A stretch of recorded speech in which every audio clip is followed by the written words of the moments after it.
I can say without a shadow of a doubt that the Soviet Union was very interested in UFOs. It would not be surprising if saucers had crashed in the Soviet Union.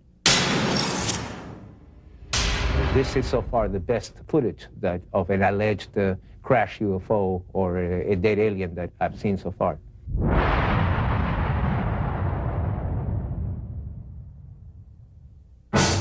Fact 1. For over 5 decades, Western governments have been collecting information on UFOs in strict secrecy. Fact 2. So did their counterparts behind the Iron Curtain. Fact 3. Now that the Cold War is over, the truth is finally out.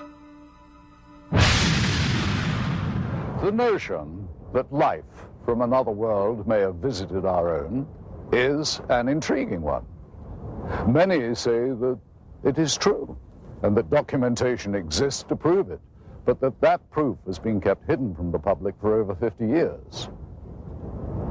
With the end of the Cold War has come some intriguing, if not surprising, revelations. Western governments, apparently, have not been the only ones gathering information on UFOs in brutal secrecy. Hello, I'm Roger Moore. Join us now as we embark on an amazing journey of discovery, of international intrigue, and possible interplanetary visitation. Join us as we search for the secret of the century.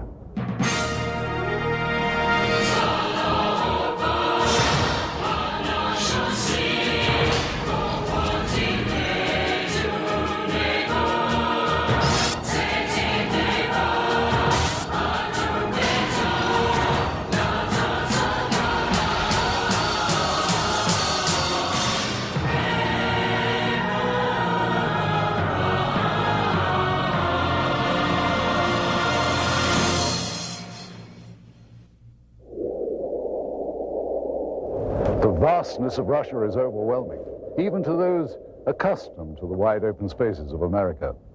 Huge tracts of eastern Russia are still uninhabited, and it was in just such a region, remote and far from civilization, that something profound happened nearly a century ago. In the desolate Tunguska region of central Siberia in 1908, something fell from the sky and exploded on the side of a hill. This event triggered an enduring mystery that scientists are still unable to adequately explain. There have been other well-known cases of UFO phenomena, but it was the Roswell incident that changed the way that government officials thought about UFOs. Researcher Paul Stonehill has done extensive work chronicling UFO sightings in the former Soviet Union. I would say that the most serious research was given the impetus by Stalin in the 1940s when he found out about Roswell.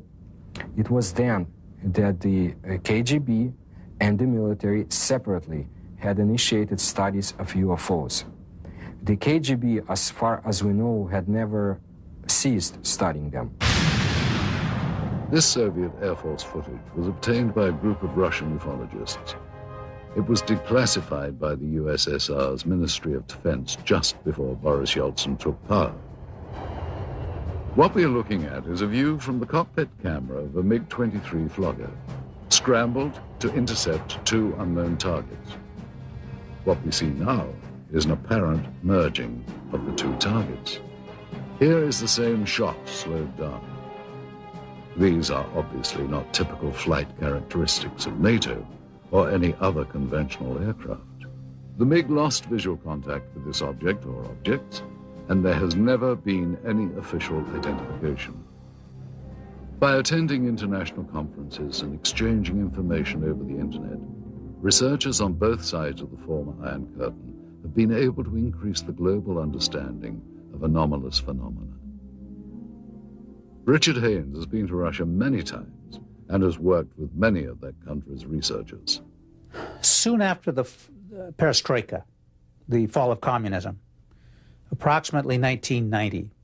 I said to myself, I think this is the right time to initiate opening doors with the East, with people on the Eastern Bloc who are sitting on their own piles of data, but we don't know about it. Likewise, we're sitting on piles of data that they don't know about. And so I started corresponding with friends, and we formed this joint USA-CIS Aerial Phenomena Federation. And we're now serving a very positive role, which is information exchange. The next clip was shot from a MiG-25 Foxbat, and what we're about to see is actually an American F-16 Falcon about 200 meters away.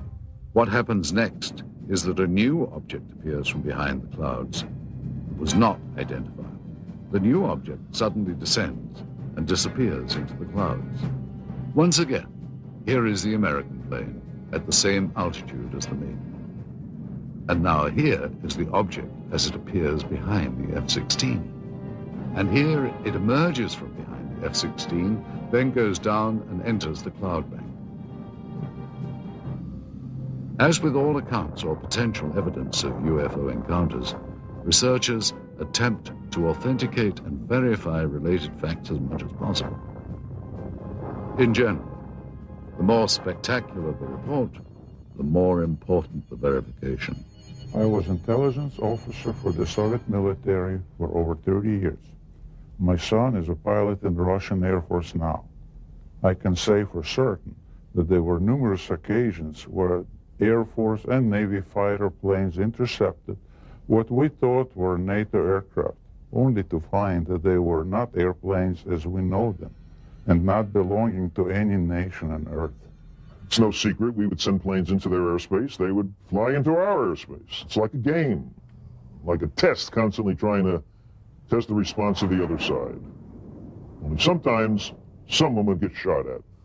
In this case, neither the Soviets nor the Americans seem to have any clue as to what this third object is. I'm telling you, even when you blow it up, it's impossible to identify. It appears to be about 4 or 5 meters across, moves with characteristics unlike any conventional plane. Now, in this final piece of footage, we will once again be looking at a cockpit camera view, this time from a MiG-21. The camera plane and 3 others were scrambled to intercept an unknown craft flying at very high speed, which is visible here as a large cylindrical-shaped object. And as the Russian planes close in, the UFO suddenly picks up speed and disappears. Here it is once again. You'll notice the cylinder seems to be traveling at about the same speed as the MiGs until about here. And then it seems to increase its speed, which, according to pilots, must have reached at least Mach 3 in about 10 seconds. A lot of this footage was declassified after the Soviet military failed to identify the object seen here. This one shows an interception attempt by MiG pilots. There were many cylindrical object interceptions that were reported and investigated. We were interested in the high-speed potential of these objects. The size of this one is estimated to be about twice the size of a MiG-21. With technology available to us and the Americans, it should not be able to move as fast as it does. Hey, this footage is still interesting because I don't think the Russians had any idea what they were dealing with here. Their fighters were at least as good as ours, and yet here is something that is completely beyond their capability to intercept. The acceleration rate of this thing is impossible for any aircraft that we know of. There was one tragic incident I know of occurring in the early 1970s, in which MiG-21s tried to shoot down an unknown craft flying over Western Russian airspace, which failed to respond to Soviet pilots. The pilots used standard intercept procedure to expel foreign planes out of Soviet airspace. When the craft did not respond, the pilots were ordered to lock on missiles.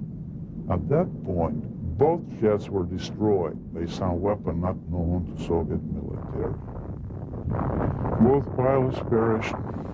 There was an effort within the Air Force to make it look as if the fighter planes collided, but investigators I knew personally at the time said it was not collision. They were shot down by something. The NSA intercepted a radio transmission that we were copied on. Apparently, the Russians lost a couple of MiG-21s or 23s. They were trying to intercept something unidentified. All I know is it wasn't one of ours. You know, our department received a number of stories like this involving the Soviet military and UFOs. One of the most intriguing stories we came across was first told in the new book, UFOs in the USSR, by Russian author Veniamin Grigorievich Vereshchagin. He recounts the crash of an extraterrestrial craft and subsequent recovery by Soviet officials in the late 60s. Существует свидетельство тому, что осенью 1968 года there is evidence to the fact that in the fall of 1968, there were reportedly a lot of UFO sightings in the area of Sverdlovsk, currently known as Ekaterinburg. 27 ноября многие жители поселка Березовский Свердловской области On November 27, many residents of Berezovsky Sverdlovsk area observed several fireballs moving across the sky. Вдруг один шар стал падать. One of the balls began going rapidly down, and after that there was a loud sound of an explosion. Через несколько дней после этого происшествия In a few days, a Sverdlovsk paper published an article в которой говорилось о том, что взрыв, услышанный многими, which said that the explosion had taken place on a territory of a grain storage unit due to the carelessness of some workers. But the article also mentioned that the residents of this area had witnessed similar lights before that day. This is a copy of the Sverdlovsk newspaper from November the 29th, 1968. An article on the front page entitled Berezovsky Dreams, or What Was That?, gives the state-sanctioned account of what could have been the actual crash. Translated, the Russian copy reads, 5 glowing balls of light appeared over the horizon and started to move in the direction of the city. 4 of the objects moved in opposite directions, while the 5th began to rapidly lose altitude and soon completely disappeared behind the forest terrain. Several seconds after its disappearance, there was a deafening explosion. And in typical Soviet fashion, the paper cites the official statement. The blast had taken place at the grain storage unit number 27. The explosion was caused by one of the employees who had violated a safety code, resulting in a charge of negligence. He was sentenced to restitution of the material losses suffered by the state. What helps make the account in Vereshchagin's book so compelling is the existence of several reels of film which seem to back up the story. While rumors of such film first began circulating some years ago, it was not until Vereshchagin led us to the black market dealer in possession of these materials that we got our first look at what could be remarkable new evidence. If this film indeed corresponds with Vereshchagin's story, what we are looking at is the scene of the crash site in Berezovsky as viewed by a camera on top of a military truck. The focal point of this scene is here, and indeed appears to be a disc embedded in the ground. Here we see soldiers exiting the truck, led by a captain. The troops are met by another officer, this one a major, and then they join other soldiers and officers already on the scene. This footage is one of 4 reels of film acquired during our investigation. The 2 groups that have, without question, been exchanging information freely are the Russian and Western ufologists. It's with a sense of full cooperation that much of the formerly sensitive information has surfaced. At one end of the spectrum, the simple UFO sightings, which are often accompanied by film or video footage. At the other end are accounts of actual contact with alien beings for which most bona fide researchers retain a healthy dose of skepticism. Interestingly, many psychiatrists and psychologists have placed considerably more credence in stories of alien abduction than ufologists. Though no such encounters have been officially reported in the former Soviet Union, and in spite of efforts by the government to deny their existence, documented cases do exist. Typically, the abductee reports seeing a blinding white light, usually hovering high above. These abductees have reported under hypnosis that they feel compelled to approach the light, as if they are somehow being drawn towards it. Some have reported seeing doors to the crafts actually opening for them. As with their reaction to the light, they feel compelled to walk through. Most abductees have not been able to describe the interiors of these crafts, other than recalling swirling mist and bright lights. Most reported alien abductions include harrowing accounts of medical experiments. Subjects describe an examination room of some kind. Many have reported strange probe-like tools being used on them, and they recall the frightening sensation of being examined, though simultaneously being unable to do anything about it. Typically, the abductees will then find themselves back where they were when they first saw the light, having no recollection of what just happened.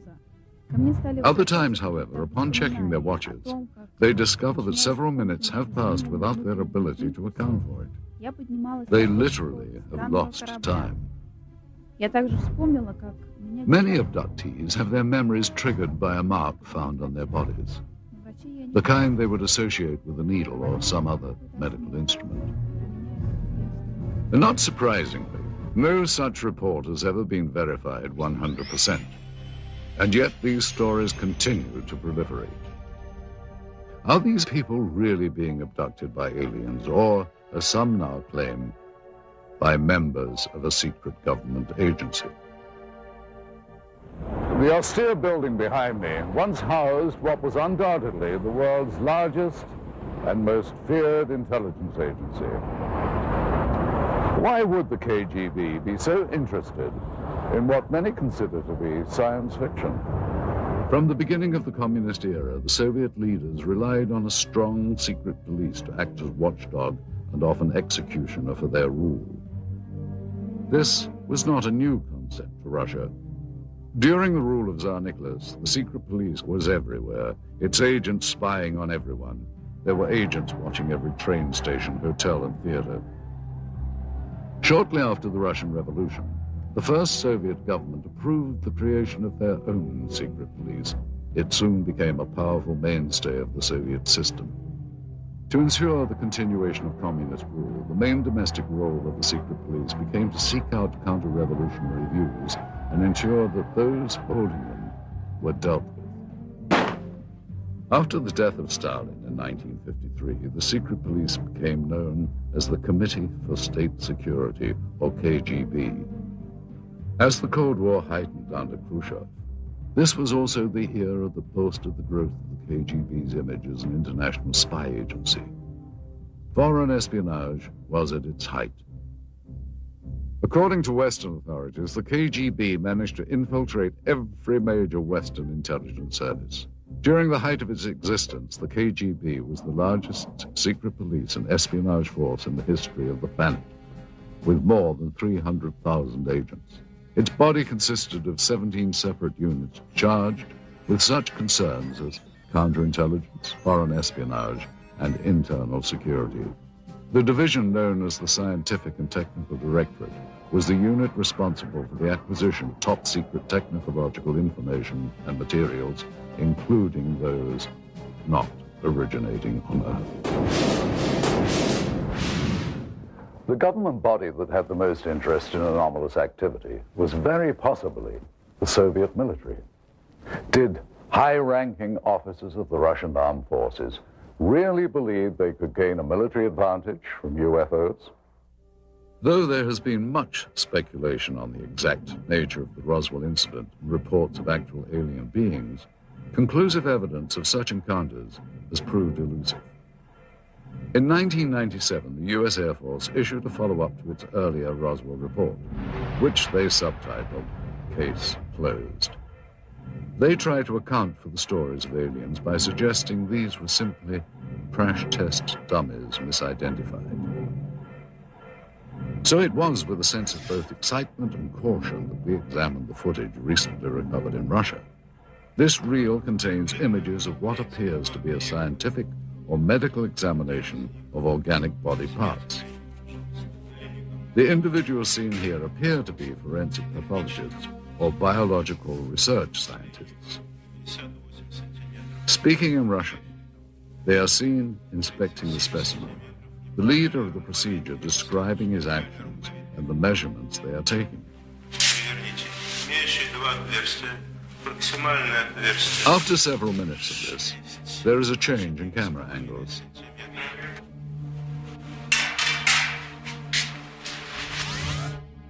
Now we see the specimen being more extensively examined. Придерживайте инструмент.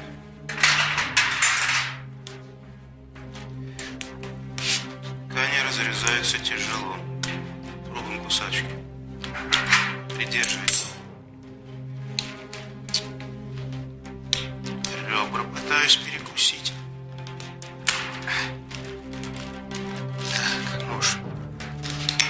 Tools are used to cut open what the leader constantly refers to as tissue. Что-то белое попадает. Очень ригидные ткани. Давайте попробуем другим.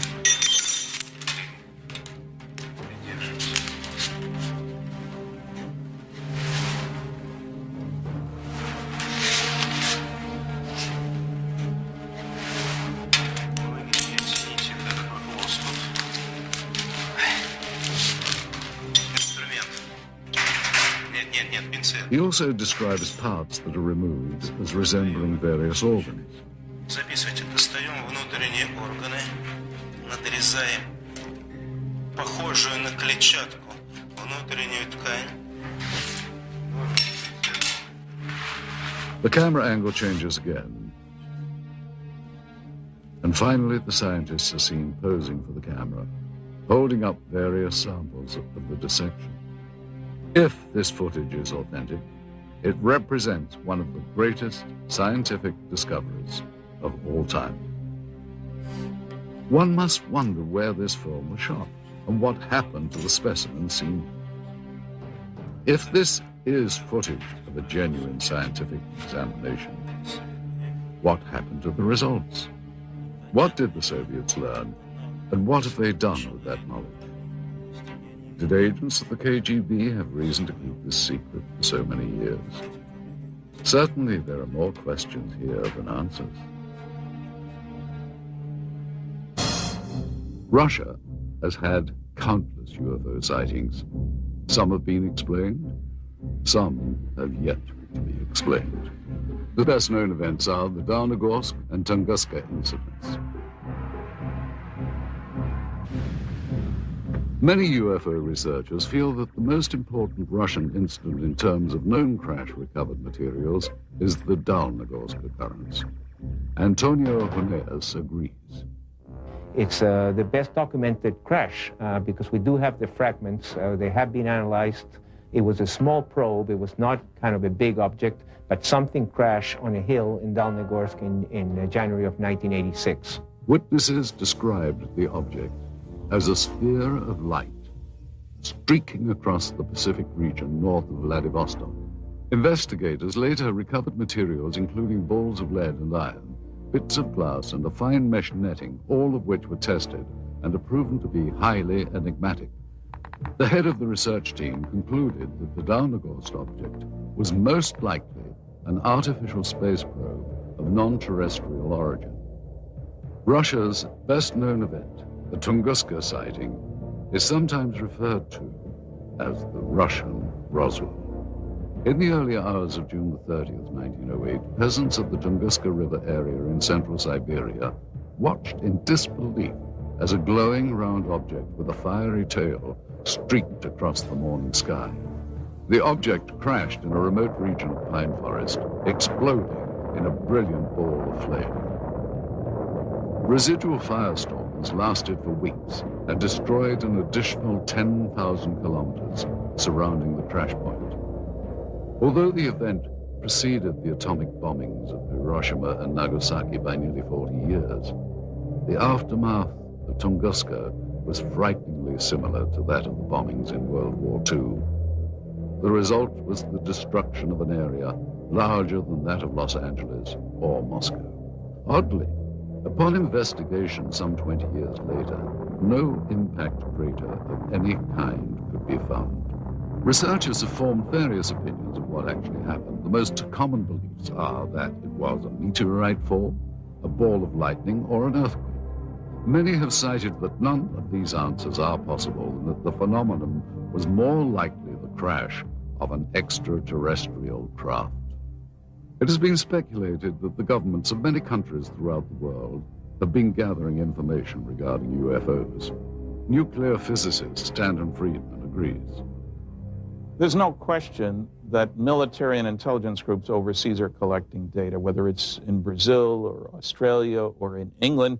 So the KGB has collected information. I've talked to people who've gone to the Soviet Union, who have obtained some of that information. I have met a Soviet cosmonaut and other researchers over there.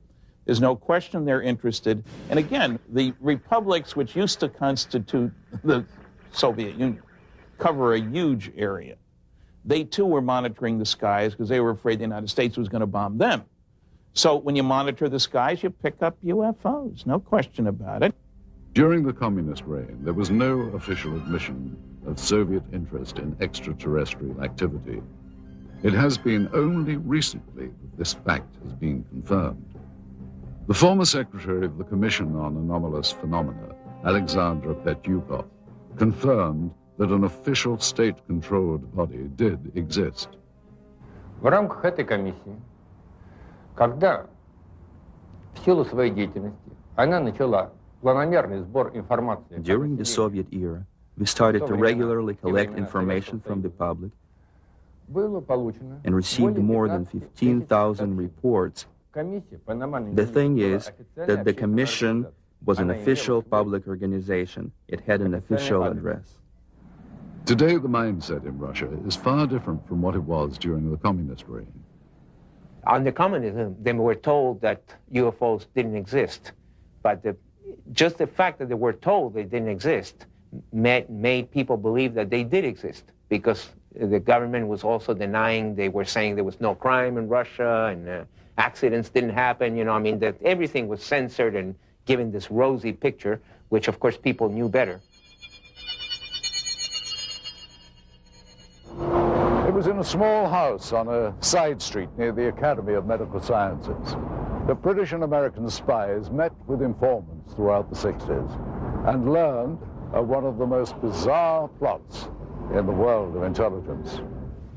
During my involvement for a period of at least 6 years, Soviet counterintelligence operatives played cat and mouse with Western agents in Moscow who were interested in our advanced technology programs. Some new weapons and propulsion systems were being developed, and the CIA was using any means to get information from anyone involved with the project. While I was in Moscow for a year and a half, I had 2 other agents and a guy from the British Secret Service. We routinely debriefed 2 Russian informants who worked for the Ministry of Defense. We would exchange hard currency for information on new military technology. Some of this technology was definitely related to UFOs. One way we often dealt with such incursions was to feed false information through double agents to give American and British bad leads. Well, we knew the Soviets were onto something after we started getting all kinds of smokescreen intelligence. That was a sure signal that they were hiding something. It was an indication that they had recovered something near Sverdlovsk. They were keeping it very secret. Senior research scientist Dr. Richard F. Haynes believes the Soviets had good reason to be interested in UFOs. It's my understanding that the Soviet military has had a continuing interest in UFO phenomena for very, very many years. And the reason being that their air traffic controllers, their radar sites, their military pilots had been reporting things, just as ours had, and they had no explanation for them. And so the first possible explanation would be that it's a foreign nation test or espionage or something like that of a military nature. And if you're in the military yourself, then you take that very seriously and you explore it. This film footage certainly seems to depict interest by Russian military personnel in the object that is seen sticking out of the ground. Soldiers, officers, and civilian-clothed agents are deployed around the site, and they appear to be both guarding and examining the object. This is what we found on one of the 4 reels of film obtained in Russia. After viewing the footage, we were able to determine that it was most likely shot with 2 separate cameras, one apparently a handheld camera, which starts out on the approaching truck, and a second one seen here on a tripod. As the soldiers march past, you can see the cameraman turn to follow the troops. Here we cut to the other angle, the point of view from the tripod camera. And here you see the handheld camera as the truck pulls up. Both cameras change vantage points several times during the film, as if to get better views or perhaps under orders of a superior. From this angle, we see yet more troops arrive. Author Veniamin Vereshchagin describes the event. Весной же 1969 года рабочий местного совхоза In the spring of 1969, a collective farmer found some strange remains in the forest not far from Berezovsky, и сообщил об этом, and reported that to the local security organs, те, в свою очередь, who in their turn обратились asked за the neighboring помощью military division of air военной defense части troops, PVO, to provide assistance with the 7 investigation.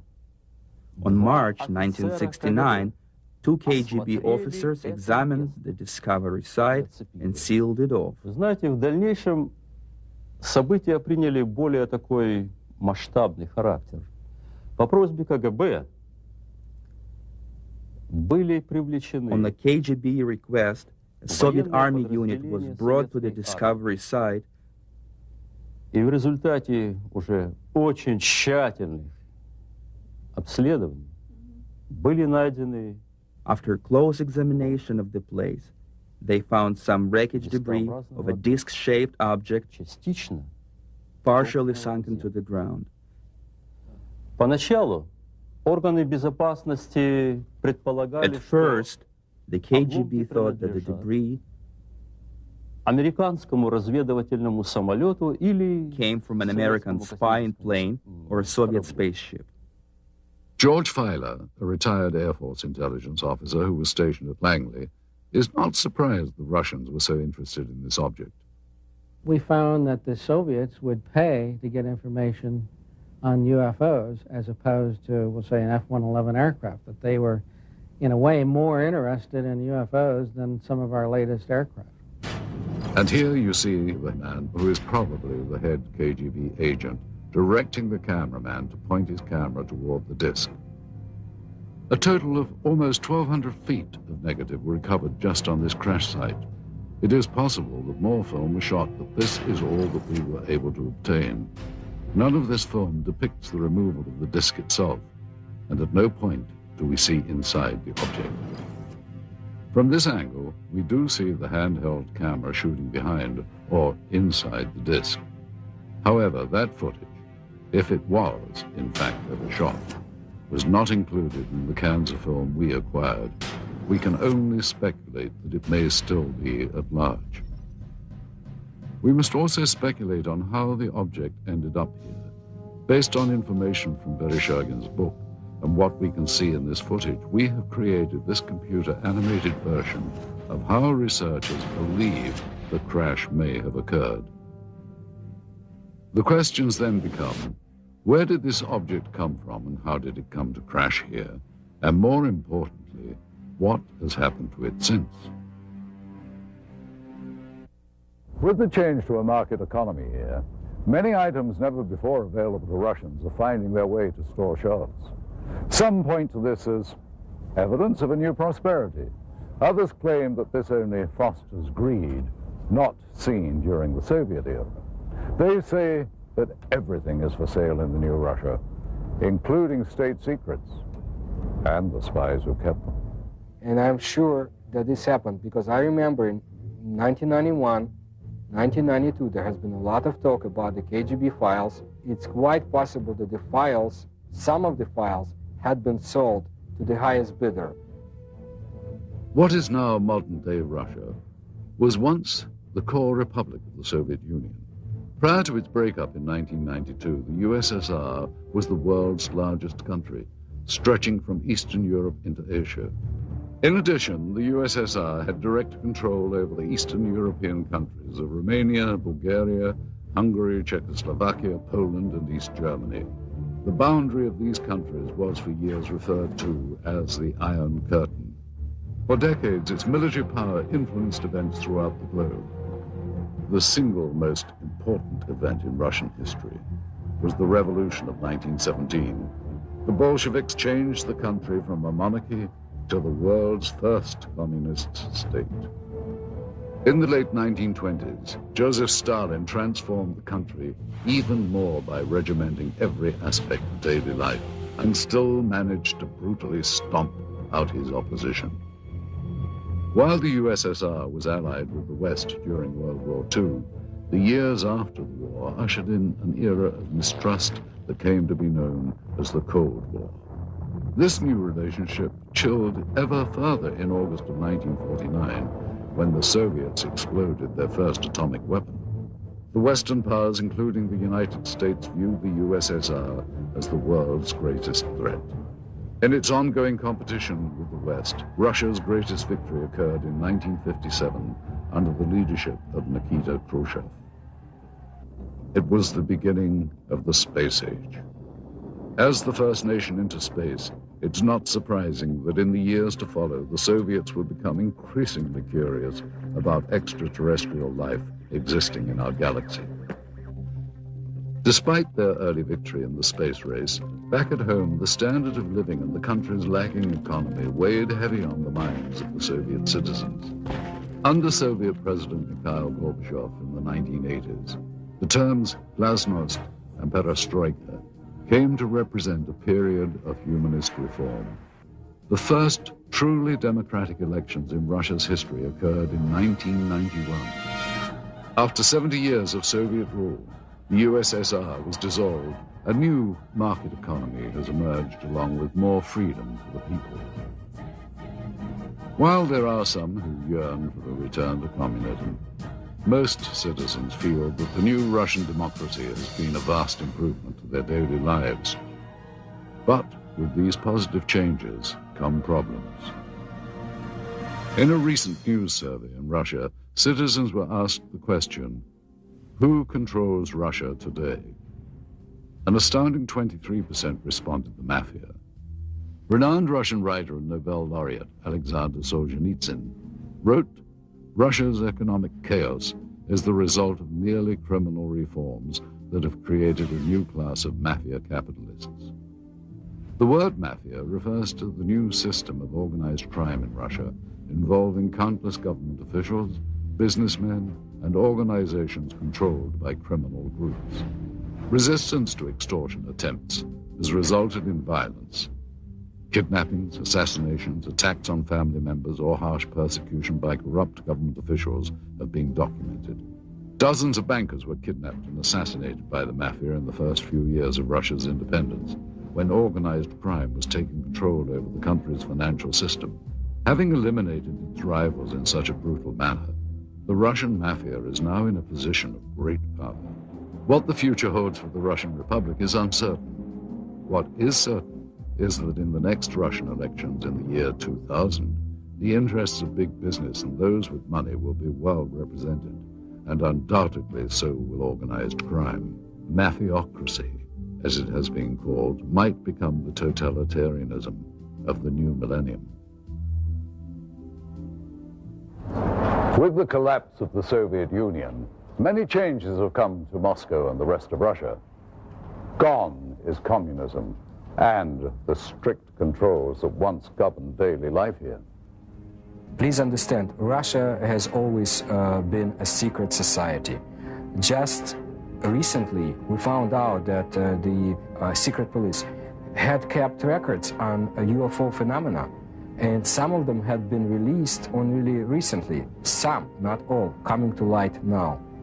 Case in point, the intriguing film footage we had acquired. Proof, some say, of alien visitation. Being that this material is of such sensational nature, we had many questions regarding its history. Little information was provided us by the black market dealer from whom the film was purchased. It is likely that such materials were kept stored in a holding facility, a vault located beneath KGB headquarters perhaps, reserved only for those with the highest level of security clearance. Kept safe in underground storage for decades, the film was probably only handled by a select few who would have known of its existence. After the collapse of the Soviet system, there was a transitional period marked by confusion. Accountability to the old regime dwindled, and closely guarded property lay vulnerable to the changes sweeping through the crumbling Union. Those with connections under the old regime found themselves perfectly positioned to exploit the situation.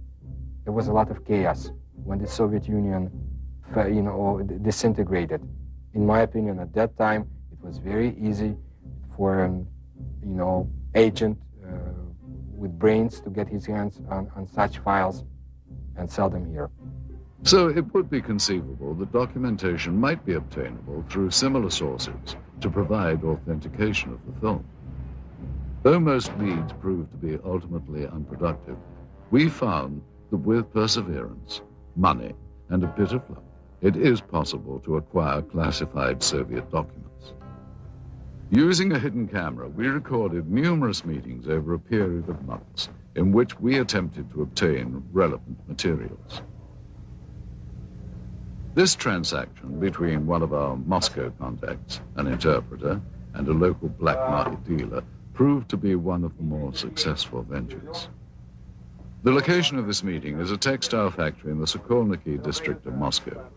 This office is that of the Russian entrepreneur who owns the plant and is used for both legitimate and illegal business. After introductions and some initial small talk, the American buyer asks the interpreter if the documents are on the premises. Are the documents here from the accident that you have? Вон Бартер спрашивает, документы у вас с собой? Юра, ты мне задал сложную задачу. Достать такого рода документы было очень просто. Я понимаю, именно поэтому мы обратились к вам, потому что Федор очень рекомендовал вас там лучше. Конечно, я знаю нужных людей, знаю, как достать такие документы, но это было совсем небезопасно. What's this out here? Мы ценим это очень, и именно поэтому мы обратились к вам. Хорошо, работаем. The businessman tells him that he has had difficulty in obtaining the documents and the price has gone up. He is told that it is impossible to come up with any additional money. Да, мы договорились. Ты должен понять, что достать такого рода документацию совсем небезопасно. Не, я понимаю. We only have 10,000. Да, у нас только 10 тысяч. Понимаете, в этой сумке сейчас 10 тысяч. Но мы договаривались с вами. Первоначально. Да, мы договаривались, но... I mean, I can't go out and... Это очень сложно. Нет, я должен это понимать. Я понимаю, я отлично понимаю, но вы понимаете, здесь вот в данный момент находится только 10 тысяч. Мы не можем сейчас найти где-то еще вдруг никто не сегодня 5 тысяч. After consultation with his associate, the seller finally agrees to honor the original price. Давай, ладно. The files are then removed from a safe and given to the interpreter to inspect.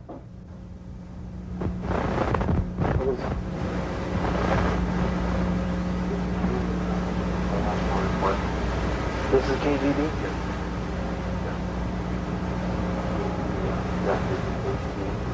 This is some report about extradition deadlock. Does this look... Do you think this is... Он просто хочет убедиться, что документы подлинные. Конечно. Official KGB. After inspection of the documents and a cursory verification of their authenticity, the transaction is completed. Okay, well, we should pay Mr. Chevalier and... Money changes hands, and what was once property of the state now becomes much sought-after evidence for UFO researchers. What made this transaction so successful was that among the pile of documents acquired, several were extremely enlightening, including a top-secret KGB report on Operation Sverdlovsk Midget and a request for military assistance from the Soviet Ministry of Defense. While the ability of Western governments to keep secrets is hotly debated, one thing seems certain. Behind the Iron Curtain, secrecy was standard operating procedure. Here, under the Soviets, freedom of the press and government accountability to the public were virtually non-existent.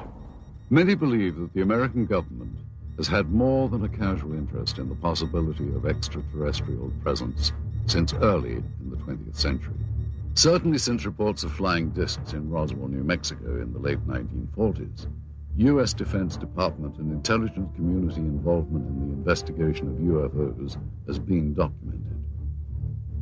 Aside from the former Project Blue Book and two recent Air Force reports attempting to close the case on Roswell, there has been little made public by the government regarding its interest in UFOs. One organization that apparently did study UFOs was the Central Intelligence Agency. Since the Cold War era, it has been alleged that the CIA has actively sought after, on a priority level, the acquisition of any Soviet information that relates to alien contact and technology. One person who confirmed such allegations is this man. An agent with the CIA for 6 years, his area of expertise was Russian interest in anomalous activity. Though now employed in the private sector as a security analyst, he has asked not to be identified due to the sensitive nature of both his former status and his current position. I joined the CIA in 1989, straight out of college. My mission was to monitor and infiltrate the Special Sciences section of the KGB, a unit of Directorate T, which was a division of the First Chief Directorate. Special Sciences section's goal was to obtain, analyze, interpret, and exploit any extraterrestrial knowledge. The Special Sciences section was extremely interested in a number of reported UFO crashes over the former Soviet Union and the Eastern Bloc countries. From the intelligence that our unit was able to obtain, they had recovered at least one portion of a former crash site over the Soviet Union.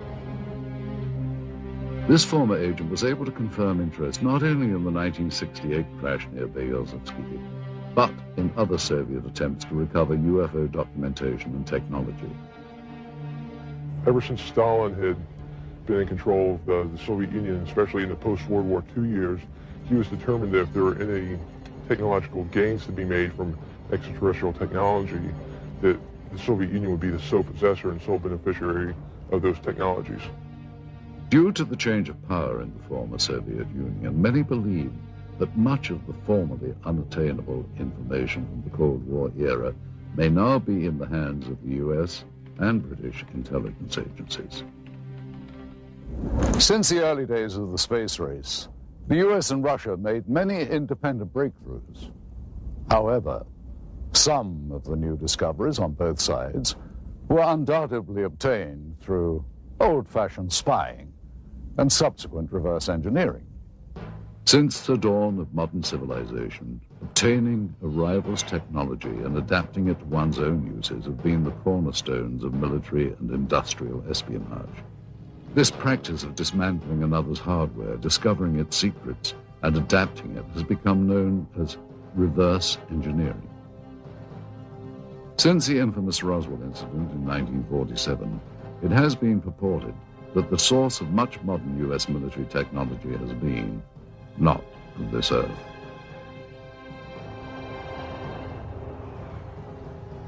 A number of technologies were either partially inspired or wholly inspired from what was recovered at Roswell. It's amazing that when you look at the profiles from both the sides and from dead on, how close to stealth technology and spy plane designs that the Roswell ship resembles. We firmly believe that she is the design Rosetta Stone and the holy grail for aerospace design technology. According to witnesses and UFO researchers, debris supposedly collected from the site indicated a technology superior to any existing on Earth during the post-war years.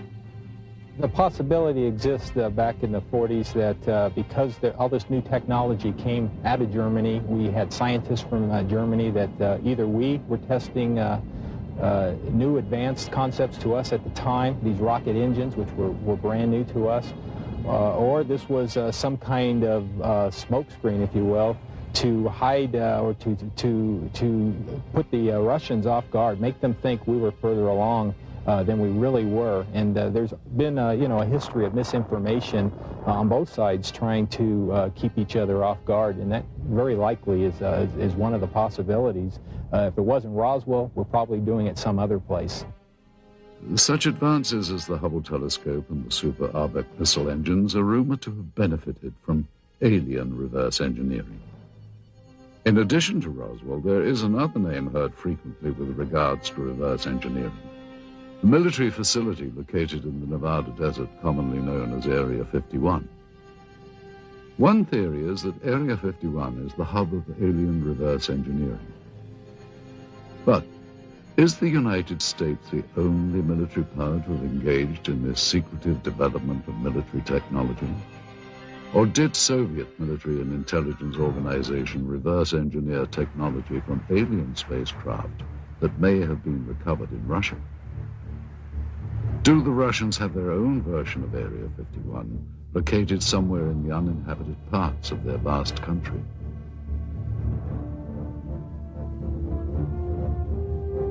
Did the KGB, in addition to their agenda of maintaining the hard and fast rules of the communist regime, add to their duties the manipulation of alien technology for the advancement of Soviet power? Thus far, of all documented UFO sightings that have taken place within the former Soviet Union, not one was publicly acknowledged by the KGB. While reverse engineering remains a common practice throughout the world, not only in the military, but industry as well, the question as to whether or not it has ever been used to obtain alien technology remains unanswered. If the Russians had in fact recovered an extraterrestrial vehicle, as they seem to be doing in this footage, they no doubt would have wanted to benefit from its technology. We invited ufologist Stanton Friedman to view the recovered footage and to give us his input. It would not be surprising if saucers had crashed in the Soviet Union, and if somebody had monitored this on radar or from whenever. Satellites, we had satellites, they had satellites at that time, or just a report from a local person. And the kicker is, the fact that you get troops out there and a cameraman doesn't necessarily mean it's a flying saucer. We need to be a little cautious about jumping to conclusions. Now, I think that film is worth a detailed investigation. Those things cost a lot of money, actually, to go over it. You have different specialists looking at, are the uniforms correct for the time frame? Is the film actually made in the Soviet Union? We asked Russian film expert Sergei Goncharov to examine the film for its authenticity. He first explained the background of the film cans. And this is the name of the factory that manufactures the motion picture film in the city of Pereslavl. This is the type of film type A2, which is the emulsion. After Sergei examined the cans, he felt that they were authentic and consistent with the area and time period from which they had allegedly come. Now that we've looked at the cans, the next thing to do was to actually find out if the film itself had any markings on it. Okay, in the very beginning of the film, we have this word, which in Russian says начало, or the beginning, or the start. Now, the next bit of information are these two items. M-A-R-T, Mart, which is the month of March, 1969, letter G for year. So the year of 1969, the month of March. Okay, then we have the two bits of information which says plyonka number 267. Plyonka in Russian means emulsion or film, could denote the reel, the roll, or a batch, and this, of course, is the number. The next thing we see is this bit of information. Совершенно секретно, top secret archive of the KGB logo and the word archive of the KGB. Finally, Sergei Goncharov compared the markings on the film itself to what was printed on the cans. As you notice right here on the edge of the negative, we have the word безопасная пленка, meaning safety film, and type A2 or type A2, which is exactly the information that you have on a can. Next, we showed the film to Russian researcher Paul Stonehill. The colors of the film, the quality, soldier uniforms. Somebody would have to go into special, to make a special effort to make a film that feels like something that was made in 1960s. I've seen a lot of films made in the 1960s, and this film here is almost of the same quality. It's not a 1980s or 1990s film. The KGB officer that had been looking and touching things looks quite genuine. To me, my gut feeling is this is not something that they had made intentionally to fool people. UFO researcher Antonio Huneeus offered us his views on the film. I would say that visually it's very impressive. The first thing that struck me was the good quality, very, very, very clear footage. You see, of course, it wouldn't be impossible to duplicate, as a hoax. You would have to hire some actors and so on. But it was quite well done. Of course, it could even be some kind of disinformation too, that the KGB was quite notorious about doing disinformation. For what purpose, I don't know, but they might have done some kind of training film or something to... Of course, if it was disinformation aimed against the Americans or something, we never heard of it, so that's also dubious. Finally, while Mr. Huneeus felt that the film required more investigation, he was impressed and intrigued by it. Well, I would say that if this is real, and I do not have the elements to make that judgment, this is so far the best footage of an alleged crash UFO or a dead alien that I've seen so far. To appreciate the difference in attitude here with respect to such unconventional science as the study of UFOs, it is important to understand some of the cultural contrasts between Russia and the West. For hundreds of years, Russian culture has been steeped in religion, mysticism, and superstition. In the times of the Tsars, it was not uncommon for there to be an official court mystic, the most famous of these being the priestly soothsayer Grigory Rasputin during the reign of Tsar Nicholas. Even though religious expression was suppressed, it is now making a resurgence, and the many places of worship in Russia are once again housing congregations and becoming a big part of daily life. Russians seem to have an open-minded attitude towards the paranormal and such unconventional sciences as the study of UFOs. During the Soviet era, some of those voicing their beliefs in extraterrestrials were subjected to criticism and censure by Soviet officials. Russian author Yuri Alexandrovich Fomin claims that he has had such experiences. I was summoned to the regional party committee and asked to deliver a lecture on UFOs for the employees of various scientific research institutions. I agreed. After that lecture, the head of the regional party committee suggested that everyone present should take a stand and subject my lecture to criticism. But that didn't happen. All the people who listened to my lecture would say, "This is sort of interesting. This needs to be studied and examined." And then the head of the party committee said, "You're here to express your agreement with the official reaction to this kind of lectures. And you instead are trying to make sense out of the facts. While the communists said they weren't interested in UFOs, many around the world were. Some claim that sightings date back hundreds, if not thousands of years. Much like their American counterparts, many modern Russian citizens are very open to the possibility of the unusual. Many people become victims of tabloids, like Americans today. However, so much information had been collected, and people read about it in underground magazines, have heard about it, that they believe in the extraterrestrial explanation of UFOs, not so much time travel, but as the extraterrestrial. And people in Russia also are more cynical than the Americans in their approach to information, simply because everything was a lie. Both Americans and Russians believe they have been lied to by their government about many things, including extraterrestrial research. When Russian researchers headed by former Soviet naval officer Vladimir Shasha petitioned the Soviet government for official records regarding UFOs, they too were met with a lack of cooperation. Мы послали запрос.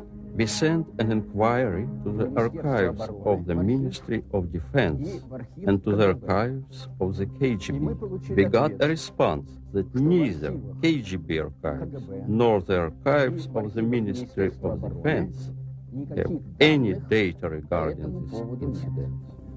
If there is mistrust of the government by Russian and American citizens, it's not without good reason. For Russians, it was more than 70 years of communist rule. For Americans, there has been a steady erosion of trust over the last 30 or 40 years. For Americans, the knowledge that their government was not being honest began in the 1960s, when the war in Southeast Asia escalated with secret bombing campaigns in Cambodia.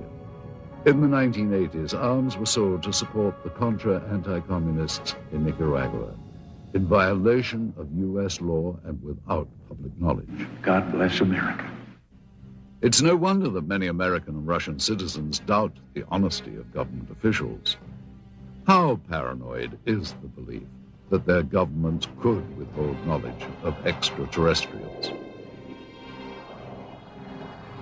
Despite officially denying interest in the possibility of extraterrestrial visitation, the governments of both the US and the Soviet Union have, without question, been interested in what lies beyond our own planet. Man has always been intrigued by the notion of life elsewhere in the galaxy, and both the American and Russian space programs represent a considerable investment to explore the unknowns of our universe.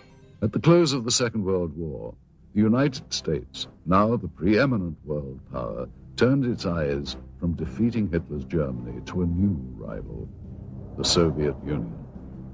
With Russia's detonation of its own atomic bomb, the United States realized they now had an enemy who wielded the same degree of power.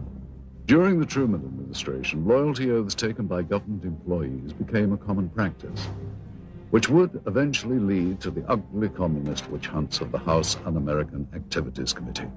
Winston Churchill's pronouncement that Eastern Europe was now behind an Iron Curtain gave birth to a new term for this confrontation between East and West, the Cold War. With fear dominating the United States, paranoia over potential communist influence took the form of weird invaders from other planets. The possibility of a Soviet invasion was too frightening to contemplate. Helmeted men from Mars launching an all-out attack on Earth, however, was another matter. Therefore, Americans retreated to dozens of science fiction films that were thinly veiled warnings against the Red Menace. With Chuck Yeager's historic Flight that broke the sound barrier, the next frontier to conquer would be the stars. This set off a global competition between the world superpowers as to whom would get to the heavens first. It became known as the space race. To meet the demands of such technology, NASA, the National Aeronautics and Space Administration, was formed in 1958. The space race would nearly end in defeat for the United States, however, with the launch of Sputnik. The US feared if the Soviets could launch a probe in space, would missiles launched from that probe be far behind? When cosmonaut Yuri Gagarin made his historic orbit around the Earth in 1961, he became the first man in space. The United States realized their only hope of beating the Soviets was to have the first man on the moon. And in this dream, they would find a passionate champion. It was President John F. Kennedy's promise to have a man on the moon by decade's end that shot the space race into another dimension. It would not be until Neil Armstrong's historic first lunar step on July the 29th of 1969, however, that Kennedy's dream would be fulfilled. In years to come, the cumbersome NASA rockets would give way to the more streamlined and modern space shuttle. Even before the fall of communism, a new unity would develop between Russia and the United States. The petty rivalries of the past gave way to a new cooperation which would culminate in the joint Russian and American crew of the space station Mir. Modern astronauts like Dr. Michael Foale would make history working with their Russian counterparts in space.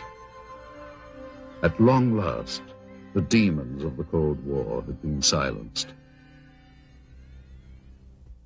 The first human beings in space were Soviet. Were the Russians also among the first to encounter beings not from this Earth? This footage, which seems to depict Russian pathologists dissecting what appears to be a non-human life form, requires further analysis. We once again asked Stanton Friedman for his comments. I don't know what to make out of it. I'd certainly say it's worth further investigation. By my standards, it's in my gray basket. Not black, not white, maybe. Worth following up on. We then asked film expert Sergei Goncharov if he thought that the film's characteristics on this reel were consistent with the time period from which it was supposedly shot. It certainly is consistent with the information on the can. It is negative. It's got the negative perforations. It's exactly what the information on the can indicated.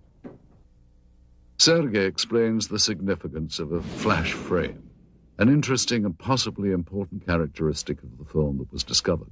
All right, now, a flash frame, this is, of course, a flash frame is that piece of film that is, when you push the button on the camera and you start exposure and you stop the camera to stop the exposure, and then you restart the camera again, by virtue of inertia, the camera will sometimes expose either a flash of light, or if you point the camera away from the person in front of it, you will see some other subject matter.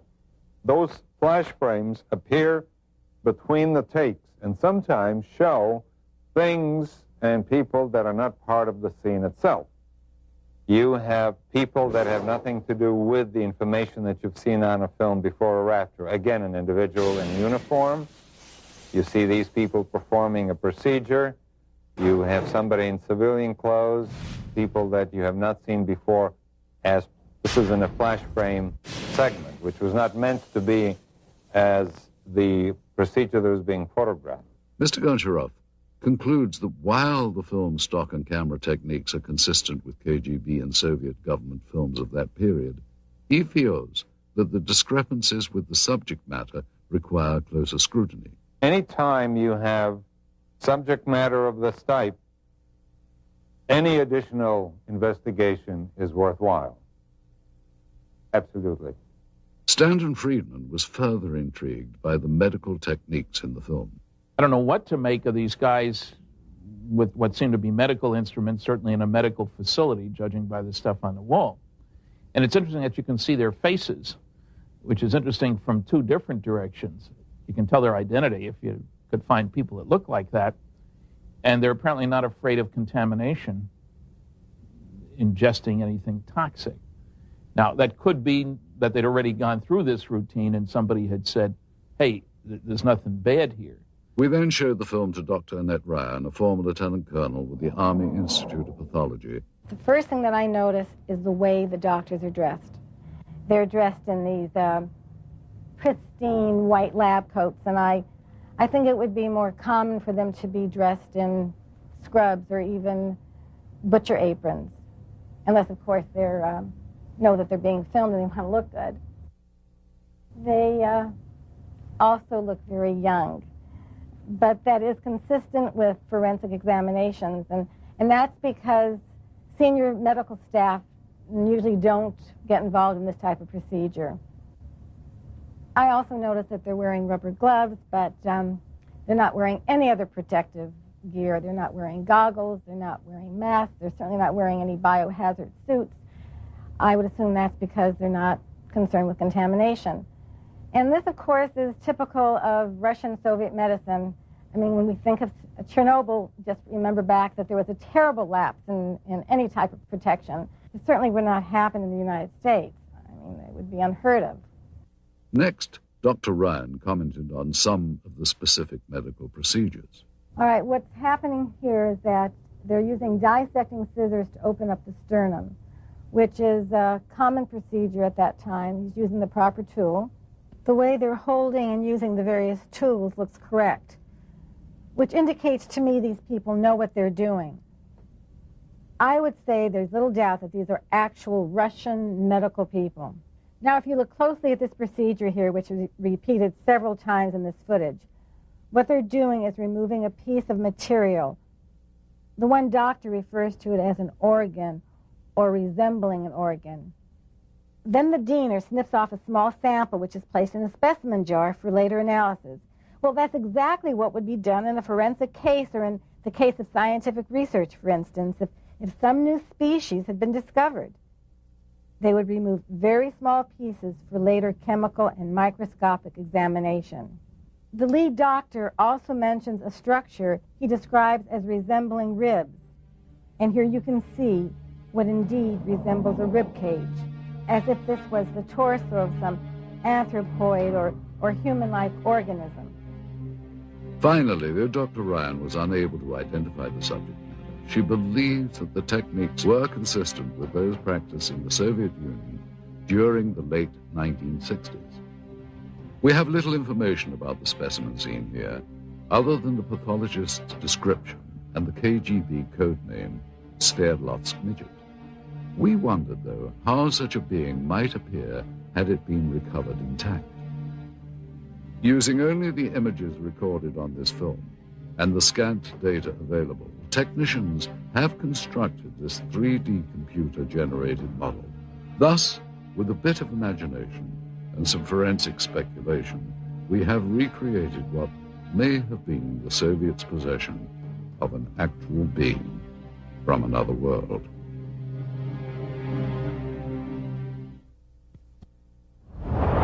Information leaked from intelligence sources in the West indicated a belief that the Soviets were actually attempting to reverse engineer something not manufactured on this Earth.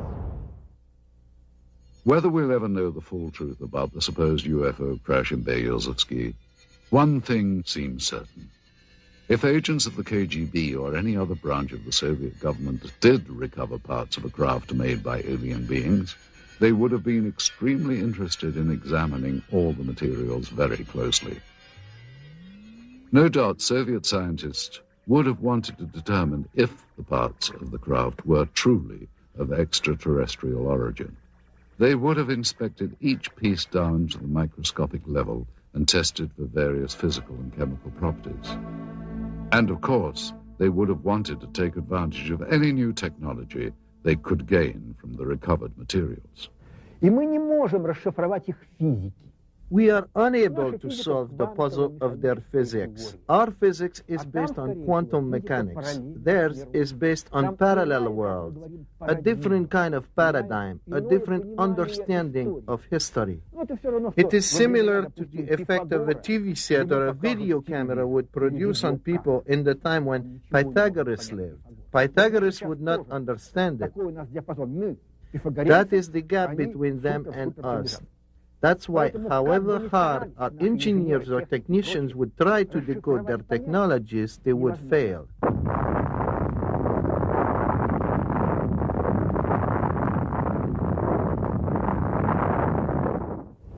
Back in the West, not only did the military consider UFOs a serious subject, but the Soviets' interest in them as well. It seems that, in the beginning anyway, Both sides thought the flying saucers were an invention of the other, and that fueled a decades-long campaign of espionage and counter-espionage. Many believe that U.S. intelligence agencies such as the CIA, NSA, and the military have not been completely forthcoming with information regarding extraterrestrials. The same is apparently true of the KGB.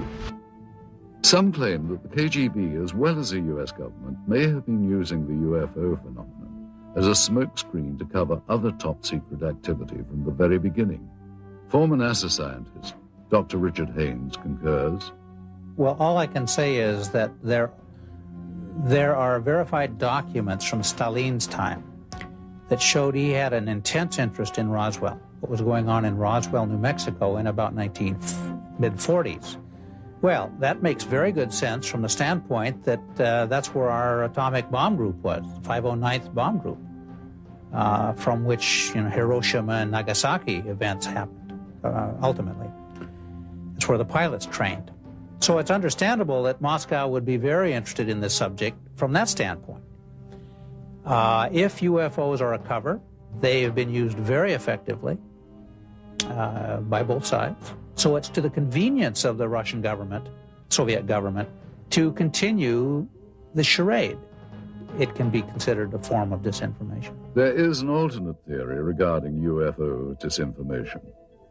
Many researchers believe that the government may be intentionally drawing attention to the less credible, self-proclaimed ufologists as a means of lowering the perceived credibility of all UFO research. Alien abductees and conspiracy theorists are most often the least believable, and at the same time, the most visible. Russian rock and roll singer Natalia Medvedeva claims to have known several people that have had contact with aliens. One guy died, another got paralyzed, the third one became a heroin addict and could not overcome it. Sergei Borisovich Proskuryakov is a Russian researcher who has studied anomalous phenomenon and pyramidal constructions. His beliefs may also seem unconventional. When I lived in Minsk, a KGB officer came to see me. He filmed all the documents I had. I couldn't escape anywhere. I believe they ended up in the KGB archive. I have information that my researchers of interest not as much for KGB or CIA as for presidential structures in the USA. Are individuals like these truly informed? Or, as some believe, convenient foils for government agencies with an agenda of suppression? Either way, their outspoken beliefs serve to discourage further investigation and make it much easier to simply write off any UFO account or evidence as nonsense. Most genuine researchers, however, believe it is imperative that all potentially genuine encounters with extraterrestrial intelligence be studied carefully.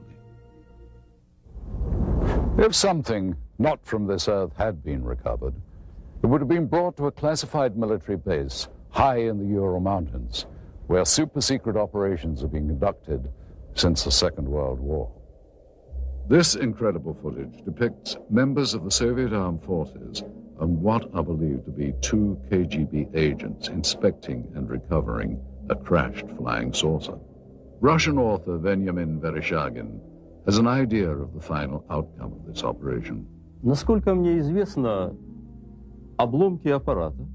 As far as I know, the debris and their organic parts were taken to Mytishi, где предположительно были сделаны, where the apparatus was disassembled,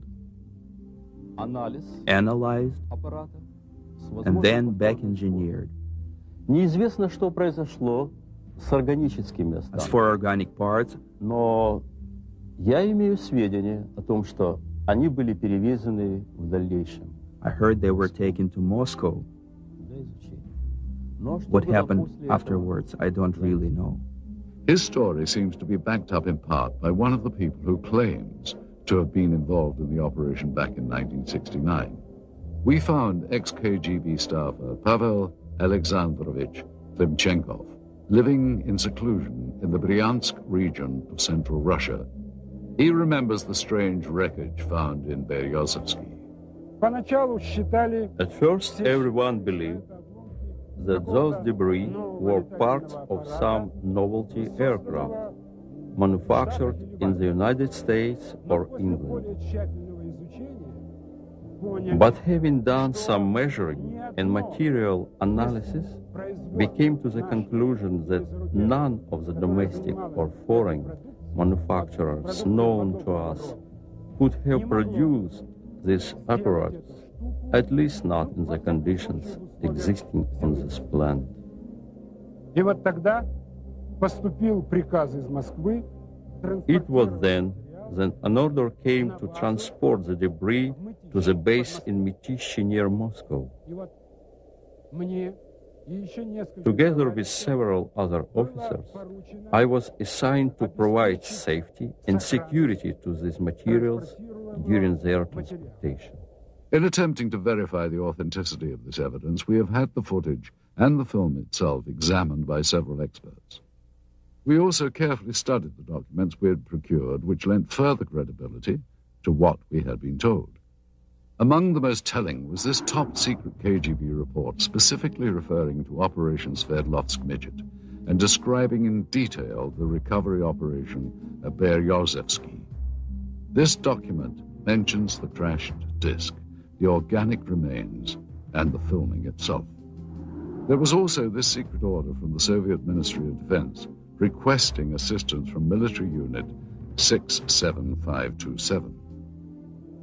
We looked closely at such elements of the footage as the uniforms and the arm patches worn by the soldiers. These patches seem consistent with the patch worn by such Soviet Army air defense companies as military unit 67527. They're all wearing winter coats, which don't appear to have much in the way of insignia on them. And that is not out of character for the winter coats. They would generally not contain much in the way of identification. These are all members of the same unit. I can see that the weapons are AK-type weapons. The main battle weapon of the Russian army, even up through today's date, is the automatic Kalashnikov weapon. Yeah, it's clearly an AK, fixed stock, birch stock, no muzzle brake, milled receiver, no question about it.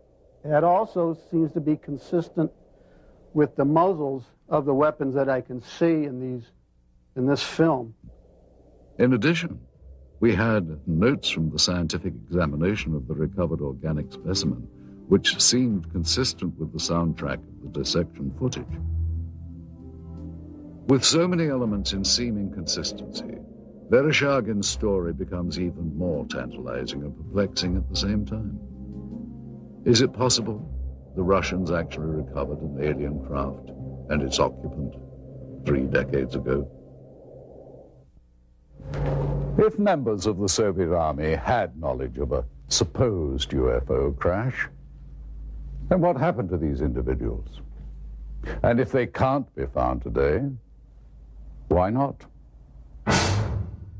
In the course of our investigation, our goal was to follow every lead, to search for every scrap of information regarding the incident so named Operation Sverdlovsk Midget. The tenuous paper trail we have reconstructed using recovered government documents led us eventually to a lab of the former All-Union Scientific Research Institute of Biology. In attempting to obtain records on the individuals depicted in the dissection footage, we turned up these additional documents. 3 death certificates, all dated March the 24th, 1969, within a week after records indicate the examination was performed. Cause of death for all 3, cerebral hemorrhage. Dr. Ryan told us that the odds of this occurring naturally are next to 0. The former state-run institute is now a private teaching center known as the Moscow Medical Institute. That this is the same facility as seen in the film footage becomes obvious with a comparison of such fixtures as the stonework tables and the distinctive tiling on the floors. The difference is that one-time experimental procedures have been replaced by routine anatomy lessons with plenty of hands-on experience, secretive operations are now openly administered educational opportunities. But we did find in the basement of the building remnants of this facility's past, reminders of a time when procedures here were not open to the public or subject to public scrutiny.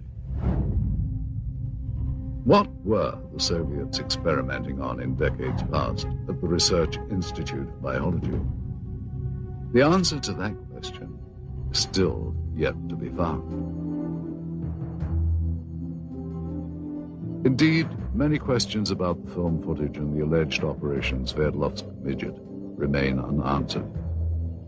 Any extraordinary find, such as the apparent film record of a crashed spacecraft, or of what appears to be scientists examining parts of an alien life form, require further analysis. Yet it seems incredible that so many elements of this story from so many diverse sources appear consistent. The original account as told by researchers and witnesses, the recovered documents, and, of course, the film. We have to ask, is this footage genuine? And if so, does it represent an actual case of alien visitation, or, as it has been suggested, was the footage created as part of a Cold War disinformation campaign? One other proposed possibility is that it was simply a military training exercise captured on film. Again, if it is a real UFO crash, where are the remnants? And what happened to the body of the alien being? With all that we have unearthed here, the big question seems to be, what is the significance of what are clearly some very profound discoveries? And will we ever know the full story? We hope you've enjoyed visiting Russia with us, and we hope you've gained some insights on what promises to be a continuing source of intrigue and controversy. Thank you for joining us. I'm Roger Moore in Red Square.